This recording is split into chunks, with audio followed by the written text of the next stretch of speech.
Let's talk about Prague, the city everyone claims is Europe's best-kept secret, the kind of place whispered about in travel forums and raved about by that one friend who discovered it before it was cool.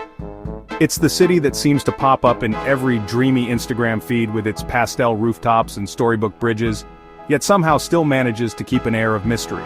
Even though it's on every travel bucket list, Prague still gets described as underrated or off the beaten path. But let's be honest, if you're standing shoulder to shoulder with 100 other tourists on Charles Bridge, how much of a secret can it really be? Americans especially are taught to be skeptical of anything that sounds too good to be true. Fairy tale cities with ancient castles and cheap beer. There's gotta be a catch, right? We're trained to look for the fine print, the tourist traps, the overpriced souvenirs lurking around every corner. But then you see it for yourself, a city with 1,000 years of history, jaw-dropping architecture that looks like it was plucked from a fantasy novel, and a skyline that glows gold at sunset. And yes, the rumors are true. The beer really is cheaper than water. You find yourself sipping a cold pilsner in a centuries-old pub, surrounded by locals who treat this as just another Tuesday. I arrived ready to roll my eyes at the cobblestones and fairytale spires, determined to be the lone voice of reason in a sea of wide-eyed travelers. I was convinced I'd see through the hype, that I'd be the one to say, "It's nice, but it's no big deal." My mission: expose Prague as just another overhyped European city, a place that couldn't possibly live up to the legends. I was ready to document every cliché, every tourist-packed square, every overpriced trinket shop. But here's the thing. Prague doesn't care about your skepticism. The city isn't trying to win you over with flashy gimmicks or desperate attempts to impress. It just exists, quietly confident, letting its charm work on you at its own pace. It sits there, quietly confident, knowing it'll win you over. There's a sense that Prague has seen it all before. Skeptics, romantics, dreamers, and cynics, and it knows exactly how this story ends.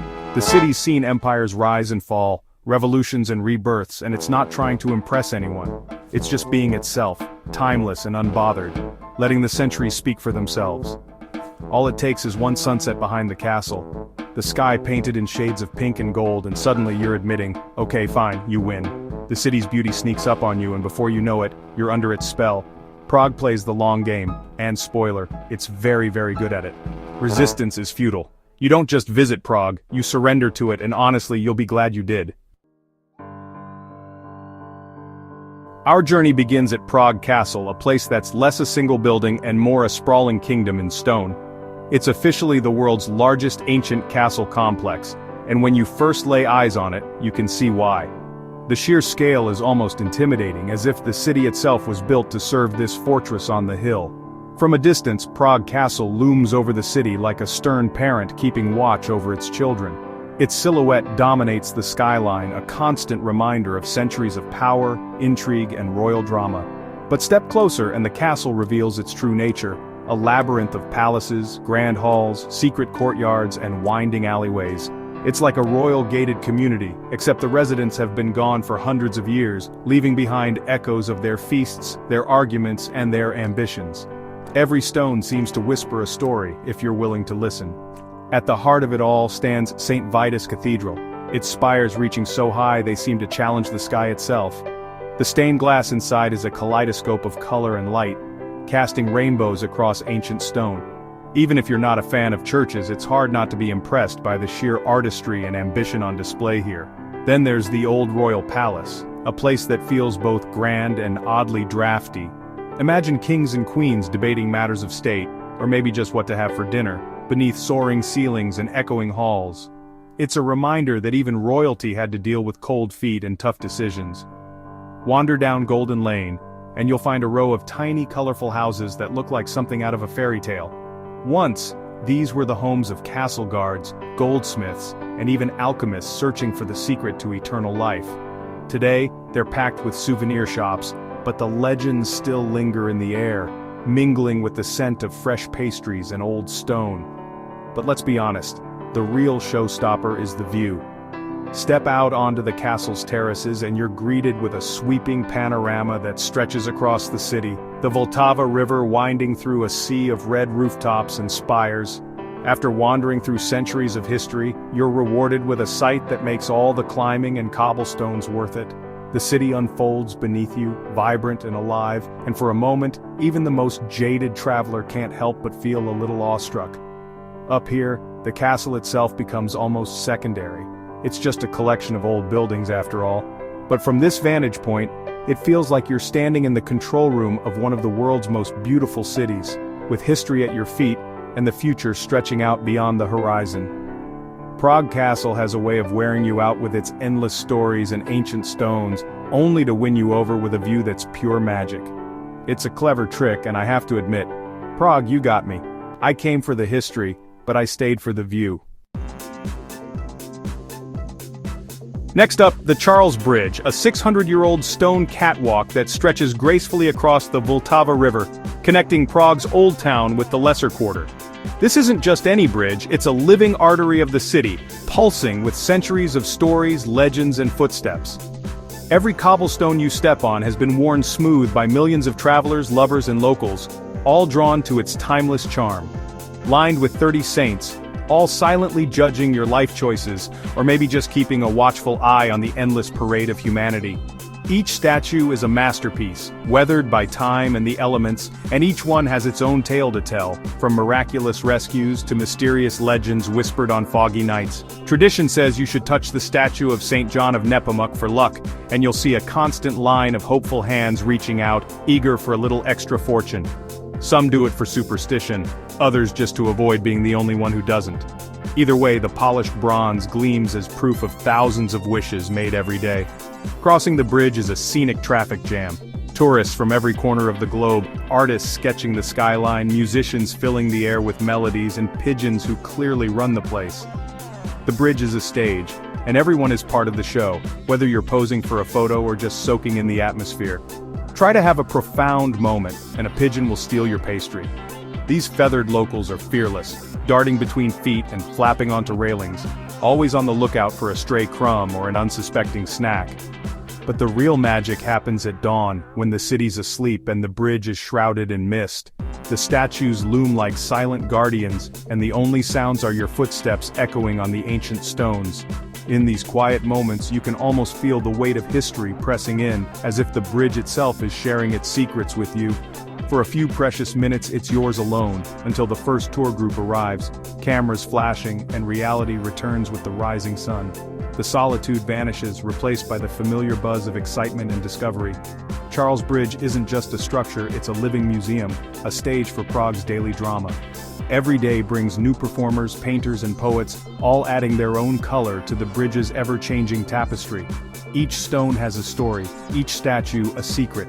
If you listen closely, you might hear the echoes of medieval merchants, royal processions, or the laughter of children from centuries past. It's crowded, chaotic, and the heart of the city, a place where the past and present collide in the most beautiful way. The energy is infectious, and it's impossible not to get swept up in the flow. For a pile of rocks, it's pretty impressive. The views alone are worth the trip, offering a panorama of Prague's spires, domes, and red rooftops. Even if you're dodging selfie sticks and photobombing strangers, you'll find yourself reaching for your own camera, eager to capture the moment.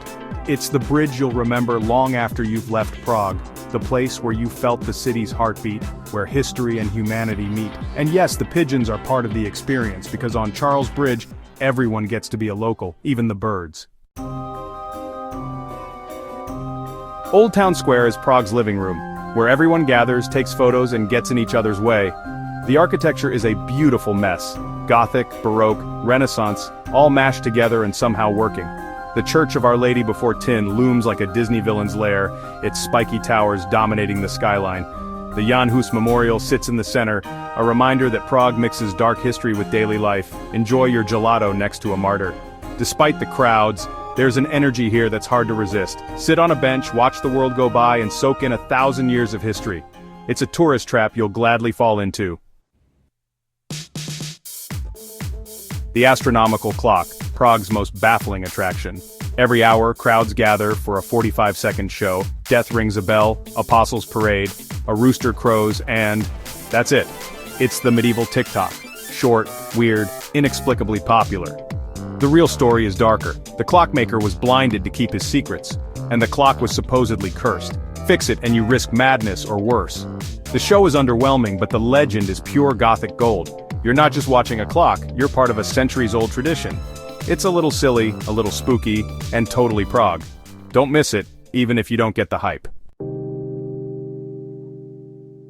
Prague loves a good ghost story, and the golem legend is its crown jewel. In the 16th century, Rabbi Loew created a giant clay protector for the Jewish quarter, activated by a secret word, deactivated when things went wrong. The golem was stored in the attic of the Old New Synagogue, which remains sealed to this day. Some say the golem still waits up there, ready to defend the city in times of need.